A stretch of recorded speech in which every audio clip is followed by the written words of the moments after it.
September 1987 ay may isa na namang trahedya ang gumimbal sa USA.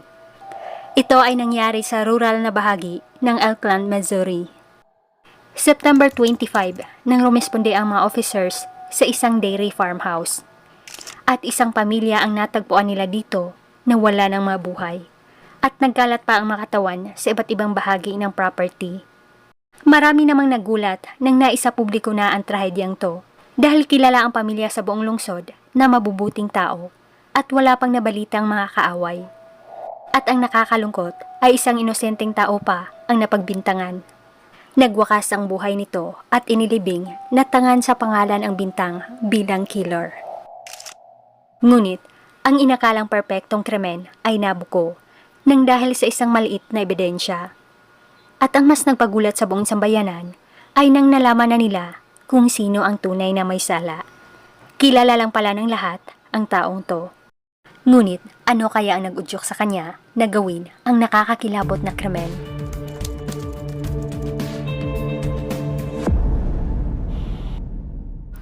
Ang Elkland ay matatagpuan sa rural area ng Webster County, Missouri, USA. Isa lang itong maliit na komunidad at mayroon lang iilang business centers.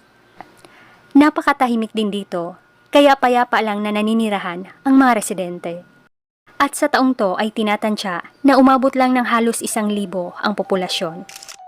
At kabilang na nga sa mga residente ang Buckner family, binubuo ng 6 na miyembro. Ang mga ito ay ang mag-asawang si Steve at Janet Buckner at ang 4 pa nilang mga anak na puro mga lalaki. Ang panganay ay si Kirk Buckner, 14 na taong gulang. Sunod ay si Dennis, edad 8, Timmy, edad 6, at ang 2 taong gulang na bunso na si Michael. Ang pangkabuhayan naman ng pamilya ay dairy farming. Napakasela ng trabahong to, kaya kinailangan din ng mag-asawa ng helper. Ngunit dahil hindi nila ma-afford mag-hire ng helper, kaya ang panganay na lang nila na si Kirk Buckner ang sinanay nila mula pagkabata sa mga gawain sa sakahan. Gumigising siya ng madaling araw para maghakot na ng mga balde-balding gatas. Kaya sa edad pa lang niya na 14 ay alam na niya ang bawat proseso sa sakahan nila. At naging normal na lang ito na responsibilidad ni Kirk. Kaya madalas ay pagod na siyang dumadating sa paaralan. Mailalarawan din siya na hindi pa saway na mag-aaral at tahimik lang na binatilyo. Nagkaroon din siya ng mga kaibigan na katulad din niya pagsasaka ang kabuhayan ng pamilya. Maliban sa sakahan nila ay mayroon ding maliit na sideline sa Kirk sa lungsod. Kaya kilala siya sa komunidad nila bilang masipag na bata. At kahit kailan ay hindi siya nagreklamo sa estado ng pamilya nila.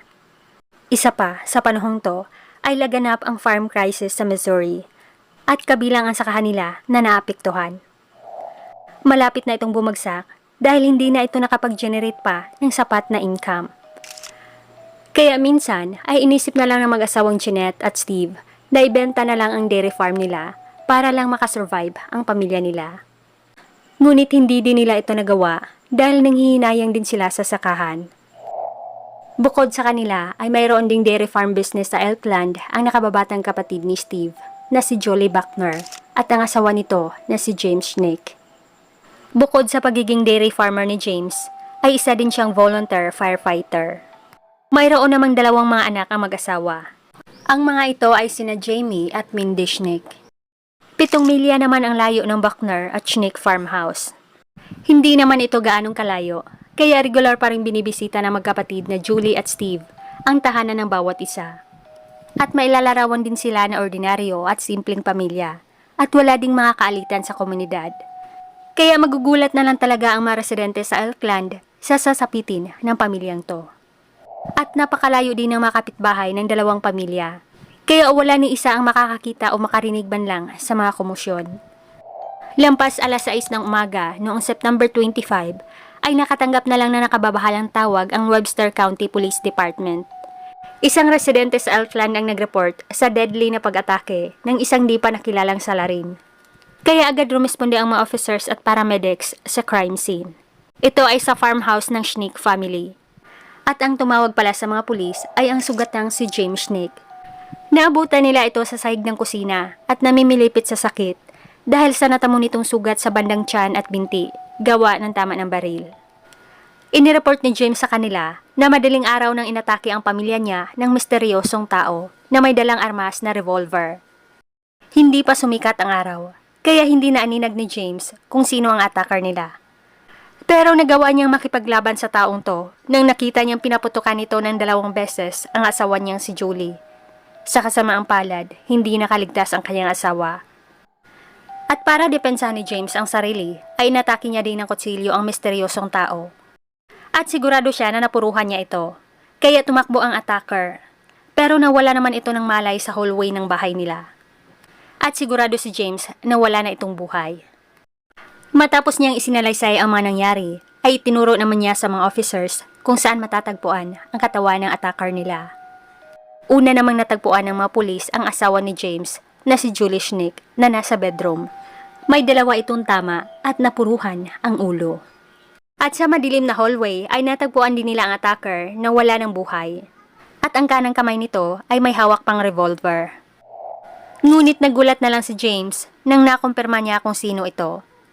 Ito ay ang 14 na taong gulang na si Kirk Buckner, pamangkin ng kanyang asawa. Ang malaking katanungan ng mga pulis ay kung ano ang motibo ni Kirk at bakit niya inatake ang pamilya ng Auntie Julie niya. Sa kabutihang palad ay walang nangyaring masama sa 2 mga anak ng mag-asawa na sina Jamie at Mindy. Matapos nilang isinugod si James sa ospital ay agad na nilang inumpisahan ang investigasyon. Mula sa Schnick Farm ay bumiyahe naman ang Webster Sheriff patungong Buckner Farm para ipaalam sa mag-asawang Buckner ang sinapit na Kirk dahil sa ginawa nitong krimen. Ngunit nagtaka na lang ang sheriff kung bakit napakatahimik lang ng sakahan. Karamihan sa mga farming families ay maagang gumigising, pero wala man lang siyang nakita ni isa na abala sa mga gawain. Bukas din ang pintuan ng farmhouse at napansin ng sheriff na napakakalat sa loob at wala ding sumasagot nang tinawag niya ang pamilya. Kaya tumuloy na lang ang sheriff sa loob ng bahay. Ngunit nagulat na lang siya nang makita ang 2 bata sa higaan na wala ng mga buhay. Ito ay si Timmy at Dennis Buckner. Sigurado ang sheriff na tinapos ang mga ito habang tulog pa. Natagpuan din niya sa playpen ang bunso na si Baby Michael. Katulad din ang sinapit nito sa kanyang mga nakatatandang kapatid. Ang ina nila na si Janet Buckner ay natagpuan naman sa labas ng barn. Ang nakakalungkot ay wala na din itong buhay. Tinapos din ito habang nasa kalagitnaan ng pagtatrabaho. Ang hindi mahanap ng mga pulis ay ang asawa ni Janet na si Steve Buckner. Kapag may ganitong klaseng insidente, ay magiging person of interest ang missing na tao. Teorya nila na maaring tumakas na si Steve matapos nitong tinapos ang pamilya. Kaya agad na sila nagpakalat ng team para sa manhunt. Ang malaking katanungan nila ay kung konektado ba ang sinapit ng Buckner family sa ginawang krimen ni Kirk Buckner sa farmhouse ng kanyang tiya Julie Schnick. Hinala din nila na baka may kinalaman si Kirk sa sinapit ng kanyang pamilya. Nahirapan naman sa pag-iimbestiga ang Webster Police Department dahil 2 crime scene ang kanilang iniimbestigahan na parehong wala pang matibay na lead. Ang mga katawan ng Buckner family at ni Julie Schnick ay agad na nilang dinala sa coroner para sa autopsy. At nakumpirma nila na pareho lang pala ang paraan ng krimen kung paano tinapos ang pamilya. Tig-2 bala ang mga natamo nila at ulo ang pinunteriya. Hapon sa araw na ito ay natagpuan na si Steve Buckner. Ngunit wala din itong buhay. At ang paraan sa pagtapos sa kanya ay pareho din sa asawa niyang si Jeanette at sa mga anak nila. Natagpuan nila si Steve sa sementeryo malapit sa daan at ang daan na ito ay konektado sa Buckner at Schnick farmhouse. At maliban dito, kumpirmado na ang armas na ginamit sa Buckner family ay ang armas na .22 caliber revolver na ginamit din ni Kirk sa pag-atake niya kay Julie at James Schnick. Ngunit hinala rin ng mga investigador na hindi sa sementeryo tinapos si Steve Buckner dahil wala man silang nakita dito na mga bakas ng go. At sigurado sila na inilipat lang dito si Steve. First conclusion ng investigador ay si Kirk talaga ang killer ng kanyang pamilya at Auntie Julie. Ngunit ang pinagtataka nila ay kung bakit ito nagawa ng binatilyo sa kanyang sariling pamilya. Nang naisapubliko na ang balita, ay marami namang hindi makapaniwala dahil kilala ng lahat si Kirk na napakabuting bata. September 28 nung inilibing na ang 6 na biktima, pati na rin si Kirk Buckner na may tangan sa pangalan bilang killer. Ayon naman ng farm experts, kaya daw nagawa ni Kirk ang krimen ay marahil umabot na sa breaking point ang binatilyo dahil sa paghihirap ng pamilya nila at walang katapos ng trabaho niya sa sakahan. Ngunit, karamihan sa mga nakakakilala at kaibigan ng pamilya ay hindi naniniwala na magagawa ito ni Kirk. Napakatahimik man daw ng bata, pero ito ay kilala nila na napakabait, masipag at mapagmahal na kapatid. At ayon pa ng principal sa paaralan, ay si Kirk ang klase ng bata na hindi pasaway at hindi sumasali sa mga gulo. At maliban dito, si Billy, isang kapitbahay na kababata rin ni Kirk, ay hindi rin naniniwala. Dahil may isang araw pa nga noon na iniligtas na Kirk ang buhay niya noong siya ay malapit ng malunod. Case closed na sana ito kung walang nakuhang panibagong lead ang mga pulis. Pero may sunod-sunod na naman silang natanggap ng mga impormasyon. Maraming mga residente sa Oakland ang tumawag mismo sa mga pulis at nagsasabing imposibleng magagawa ni Kirk ang krimen. Isa na nga na tumawag sa Webster Police ay ang guro ni Kirk sa high school at nakakagulat ang naging revelasyon nito. Ayon ng guro, si Kirk ay left-handed na bata. Sa crime scene kasi ay natagpuan ang murder weapon sa right hand ni Kirk. Kaya napaka-imposible na ito ang salarin ng kanyang pamilya. Ang impormasyong to ay pinatunayan din ng mga kakilala ng pamilya. Dahil dito, kaya ni-retrace ng mga investigador ang kanilang investigasyon. At base nga sa nauna nilang investigasyon, ay wala silang natagpo ang bakas ng go sa hallway ng Snake Farmhouse kung saan natagpuan ang katawan ni Kirk. Kaya hinala nila na inilagay lang ang katawan ng bata dito para stage ang krimen. Maliban dito, mahigit 100 pounds lang si Kirk, kaya imposible na mabuhat at malipat niya sa sementeryo ang katawan ng amang si Steve na mahigit 200 pounds. At sigurado sila na isang adult ang tunay na may sala. Hanggang sa natuon ang atensyon nila kay James Schnick, ang taong sugatan noon at tumawag sa mga pulis. Asawa siya ng biktimang si Julie Schnick. Nang inimbestigahan na nila si James, ay nalaman na lang nila na may iba pala itong karelasyon sa babaeng nagngangalang Nancy Bruner. May mga anak din. Nang kinausap na nila si Nancy, ay umamin nga ito sa kanilang relasyon. Ngunit nagsinungaling daw sa kanya ang lalaking to at sinabing divorce na daw ito sa asawa na si Julie Schnick. Pero noong nalaman na ni Nancy na hindi pa pala divorce si James sa asawa, ay agad na niya itong hiniwalayan at siya na mismo ang nagsumbong sa asawa nito. At simula nung nalaman na ni Julie ang pagtataksil ni James, ay madalas na din silang nag-aaway. Maliban sa revelasyong ito, ay nalaman din ng mga officers mula sa ospital na superficial lang pala ang masugat ni James o hindi life-threatening. At nalaman din nila na may life insurance policy pala na nagkakahalaga ng $50,000 ang asawa nitong si Julie. Isa din sa mga ebidensya na nakapag-link kay James Schnick ay ang retaining pin ng murder weapon na revolver. Natagpuan nila ito sa bulsa ng pantalon na suot noon ni James noong araw ng krimen. At maliban dito, ay may nakita din silang gunshot residue sa ilalim ng pantalon niya. Palatandaan na malapitan at sinadya ang natamo niyang tama.